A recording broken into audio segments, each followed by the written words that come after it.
Hello there, and welcome to another Easy as Accounting video presentation. I want to discuss the invoicing system that comes with Easy as Accounting. And on the screen here right now, you see an example of an invoice. This is how it would appear if it was printed. This particular invoice is sales tax inclusive. I'm going to close this down. I'm going to go back to the main screen. Here we are. So to access invoices, you click on the invoice icon from the main screen. Here you have two choices. You either select what we call a tax invoice, which is provision for inclusion of sales tax, or you can create a non-tax invoice which has no provision for sales tax. If I click on non-tax invoice, this is what's going to come up. When you go down the screen here, you will notice that you have a quantity, an item, and a unit. There is no provision for sales tax. It will calculate an invoice about sales tax.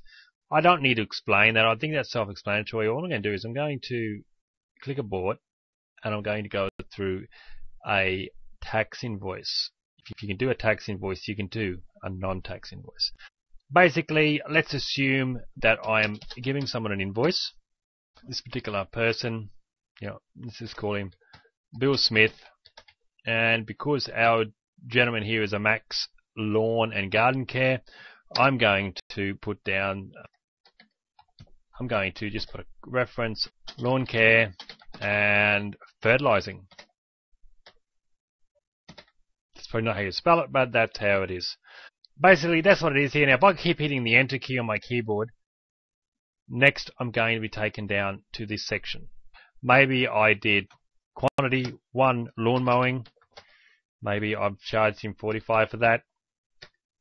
And you notice that as soon as I entered 45, press enter, it automatically calculated how much sales tax was inclusive in that, and it put the total here. Well, it added the sales tax to it because of course sales tax is added onto it.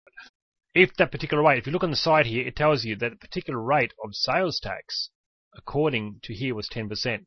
If that rate was not 10%, you can change that line. This works by line, folks. So I'm going to change that to 8, and it's recalculated this figure for me, and it tells me that that particular line is 8%.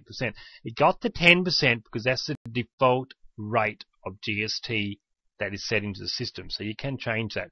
Let me just do another one here, and I'll show you. One lot of fertilizing.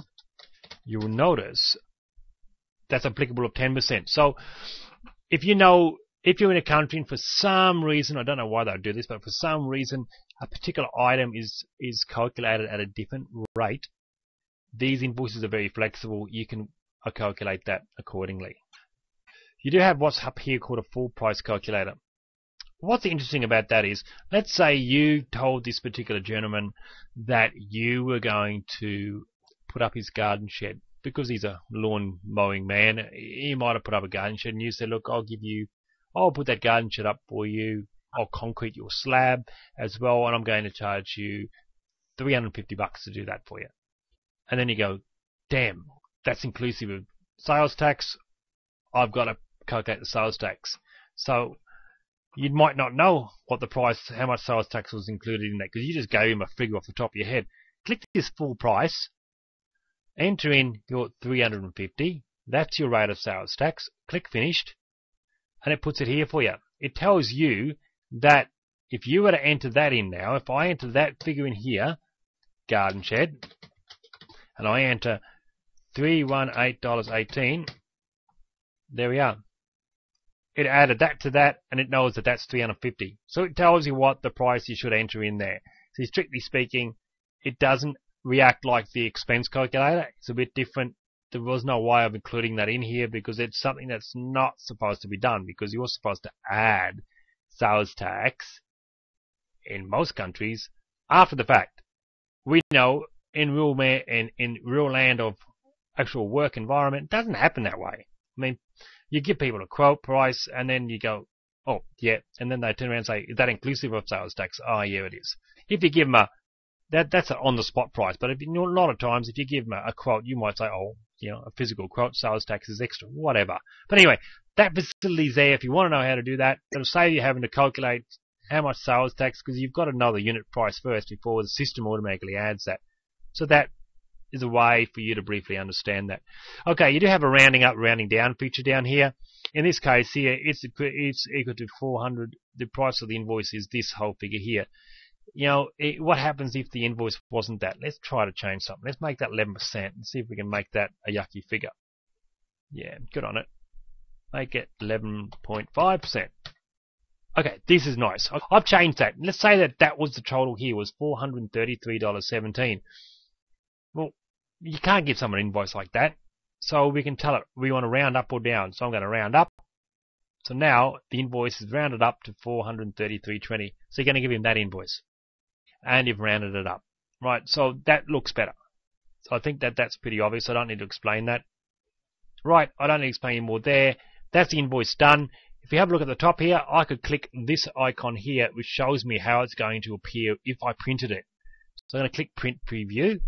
And it says, look, this is how the invoice looks. I'm going to move this out of the way for a sec. This is how the invoice looks if it was printed. I happen to have turned on my logo on the side there, so that looks a really nice looking invoice. From this screen, I could actually click this here and it'll print anyway. I'm going to close that. You can print here. This here will print 2 copies to your printer. This is directly to your printer, folks. This here is separate altogether.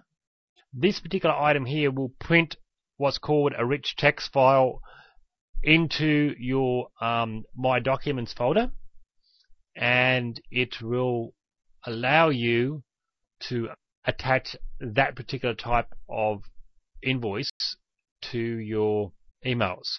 What's different about this and using a PDF? This here numbers it. I'll give you an example. If I print this now, right, it's whizzed away, it's printed that, say that invoice to My Documents folder. I'm going to come back to that. I'm going to show you that. If I have a quick look here, I can select to print this either to my printer, my brother printer. In this case, I've left it on PDF because you can print it to a PDF file and attach that to an invoice if you want. Or, you know how you go online, you download PDF books and download things? That's the same thing. You can print it to a PDF. Good thing about a PDF is this. If you print it to a PDF, let me quickly print this to a PDF. See, PDF is just selecting the printer. So I'm going to click the printer, print it to a PDF. It will appear exactly how it would appear if you printed it out of your printer. Okay, now the PDF is a printer function that you have to install on your computer. It's got nothing to do with us. There is links on our site that might show you where you can go to do that. Okay, that's how it's going to look if it was printed to a printer. If I look at jump in here and I have a look at this invoice, okay, this is the particular invoice here we had, invoice 453. Let this pop up on the screen. It's going to take a couple of seconds. I'm running out of time. There we are. It's not as pretty. See that? It's not as pretty. It doesn't print the logo and it's not as pretty. But what's great about this system is it numbers it for you. It'll print into your My Documents folder and you can save a hard copy there, always numbered. It numbers it as you look back here. You'll have a look. It's always going to be numbered. You've got it there. Number 1 means business number 1 because we have 5 businesses in a line. Line 1, line 2, line 3. You know that's business number 1. It's always got a number there. And you can keep that there and attach it to your invoice. Okay, so that's another way of sending invoices through email.